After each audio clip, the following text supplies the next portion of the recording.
Hey everyone, welcome back. So it's not all about fat loss today, and that's okay because that's just one part. I would say that is the end product of a happy, healthy body. It's been a week, hasn't it? Lots and lots going on, ups and downs for sure. In our world, in our weather. We actually had some rain today. It was great. Very muggy, so that's kind of fun. You know, I'm in California, and we don't often get sprinkles here, so it's nice to have a little bit of a change. And I'm going to talk about a little bit different subject this week. We're going to talk about dehydration and vitamin D, because two lab evaluation clients this week had similar issues. One woman was perimenopausal. I think she was about late 40s, really complaining of low energy, low mood. Her appetite was kind of all over the place. She was curious about how to get all of her protein in, and just wondered why she wasn't, feeling like she wanted to feel. And I took a look at her blood work. I looked at a couple key factors, and let me tell you, the labs, they tell us a lot. There was nothing really glaringly wrong, but we hit on some really fun points that I know are going to be game changers for her. Dehydration was massively apparent. So dehydration was a big piece, and low protein intake. And that was apparent. The protein was the creatine. Her creatine markers were low. That tells me that she wasn't getting adequate protein for her body's requirements. Could be why her appetite was all over the place, and she was having trouble with snacking. And so we're going to increase her protein, and that should really, really help with satiety for her. But when you're dehydrated and your body is craving hydration because it's cellular breakdown, then water is going to be really important. Hydration, and it's not all about just water. Minerals play a big piece, a big part of this dehydration solution, needing more protein. So one of the big markers that I look for in the CBC is the red blood cell count. If the red blood cell count is on the high side and you're complaining of low energy and a few other symptoms, then dehydration could be a big marker there. She actually had a lot on her CBC that indicated dehydration. So I'm glad we got to look at those markers. She also has low vitamin D. So we're going to add in some more vitamin D, and she's going to be getting out into the sun. Unfortunately, the months that end with Burr are, for many of us, going to be kind of no longer offering vitamin D through sunlight. September, October, November, December all start to kind of, the sun starts to move in a way that we don't get vitamin D, most of us anyway. I think it's roughly around 32 latitude and upward.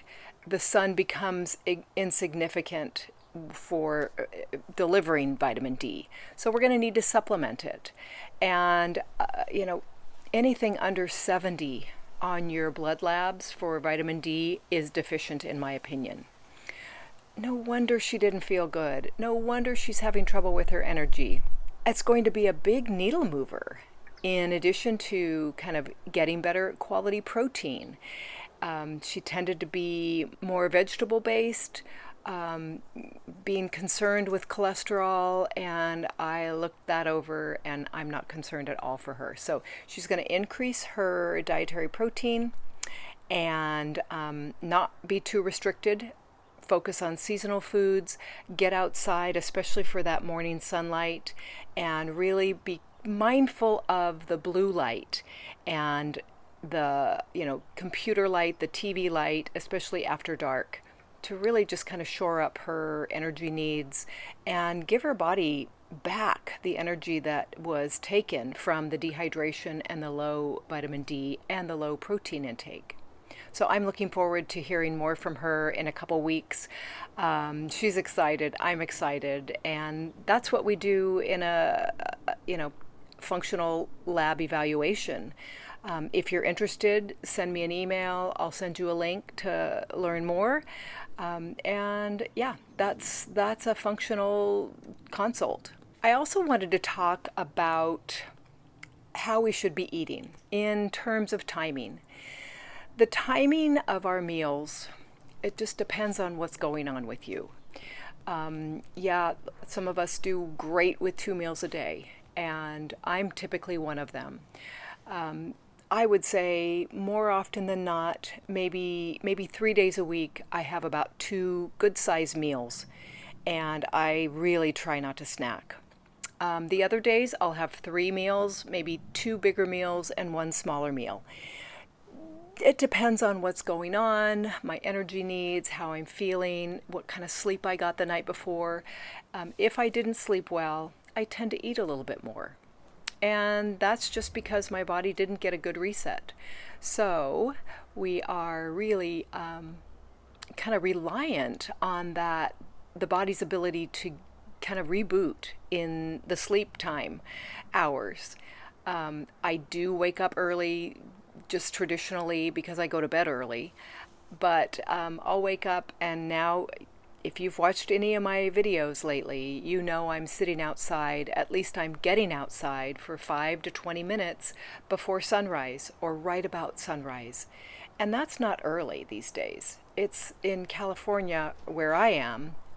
Sunrise is about 6:35, 6:40.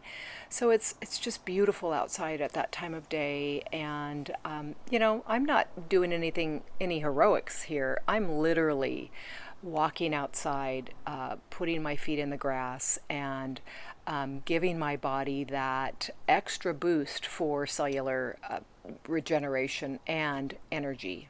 Another question that came up was, how to kind of manage the sweet cravings. And it's like, okay, let's talk about sweet cravings, because are you having a sweet craving that you really can't override, or is it just something you want to enjoy something sweet? There's nothing wrong with that necessarily. Especially if you're having a homemade treat, maybe you're having a dark chocolate covered almond or 5, right? I would recommend having that at the end of the meal. We don't want snacking if we want fat loss, because we want to really tone down that insulin resistance tendency.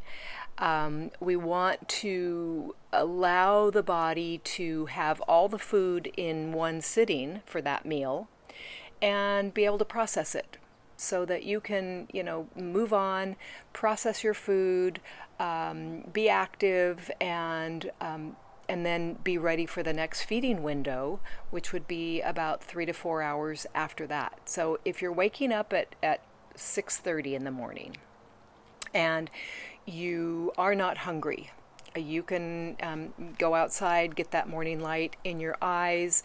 You can start with a small cup of coffee. Some of us have heavy cream.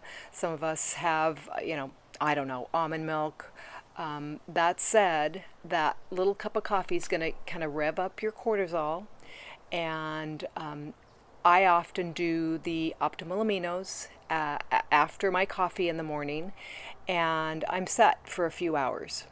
But on occasion, and I am getting more hungry in the morning as my circadian rhythm starts to reset because of all of the things that I'm doing to support my circadian rhythm and my cellular function, I'm finding the need to have a small breakfast. Whether that is my noble protein with an egg yolk in my coffee, whether that is 2 scrambled eggs with a little bit of salmon roe or caviar. Not a lot because I don't seem to be very hungry in the morning, but I'm just trying that on for size to see how my day, goes after that. Then I'll do, if I'm eating that breakfast, an hour or so after I wake up, then I'm certainly not hungry throughout the morning. And I'll then have another feeding window open around 1 or so. I'll have, like today, I had a little bit of leftover ground beef, 2 scoops, maybe a quarter of a cup of cottage cheese, which isn't my normal, but I did buy cottage cheese and it's delicious on occasion, I would say. A lot of times I find women with stubborn fat loss are really they don't do well with cottage cheese because, but on occasion it's fine. And I am not experiencing any negative effects of the cottage cheese that I purchased and am eating.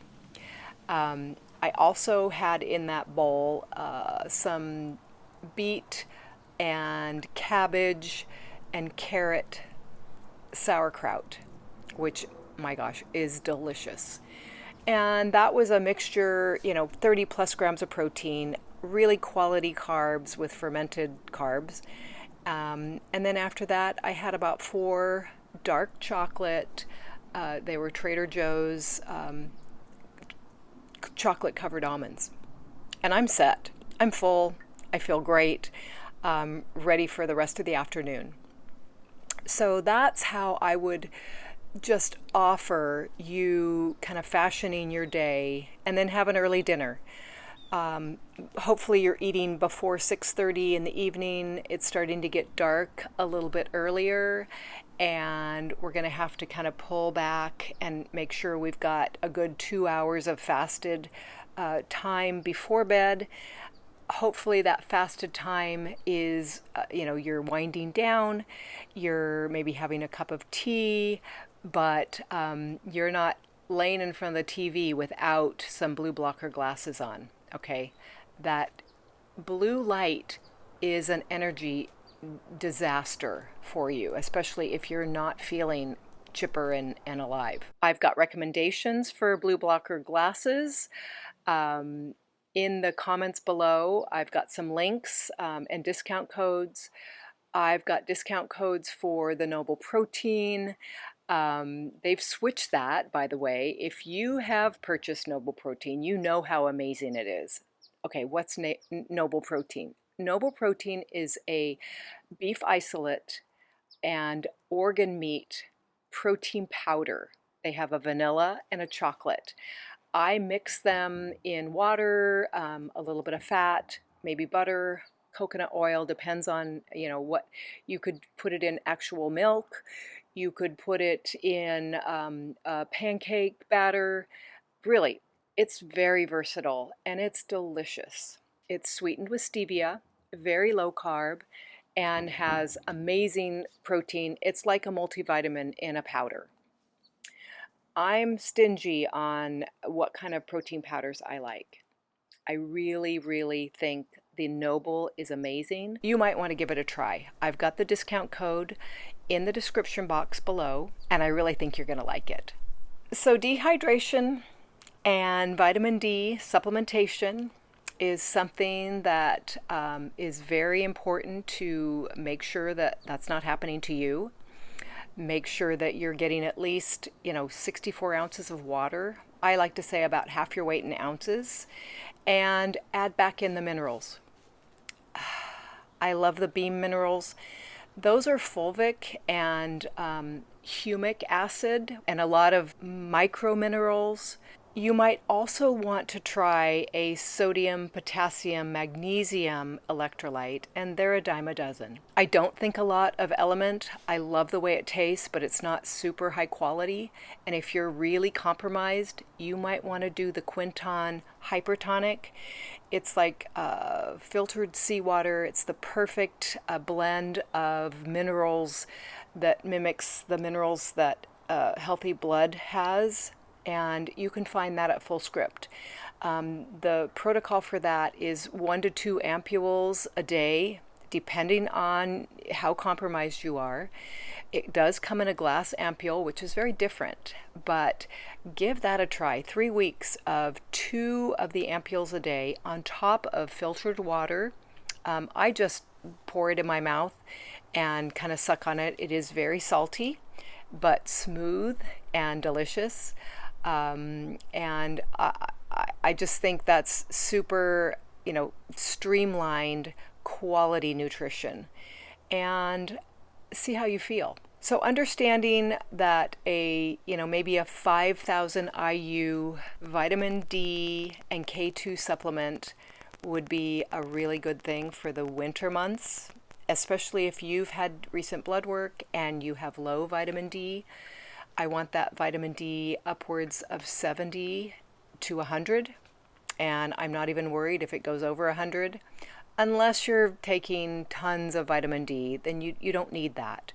But most of us will do well by getting outside, taking that walk in, any time of day. If you're right in the middle of the day and it's blazing sun and hot, put a hat on. Don't wear your sunglasses, but get out for that walk. Let your body, enjoy the sunshine, especially the iris of your eyes, and see what happens. So it's not all about fat loss today, and that's okay, because that's just one part. I would say that is the end product of a happy, healthy body. The cellular body needs support. If you're doing everything right and you're not having success in the fat loss journey, then there's a reason for that. And I would highly recommend you schedule a Jumpstart with me or a blood lab evaluation so that we can look deeper under the hood and see what's going on. All right, that's all for today. I hope that was helpful. If you have questions or comments, I'd love to hear them.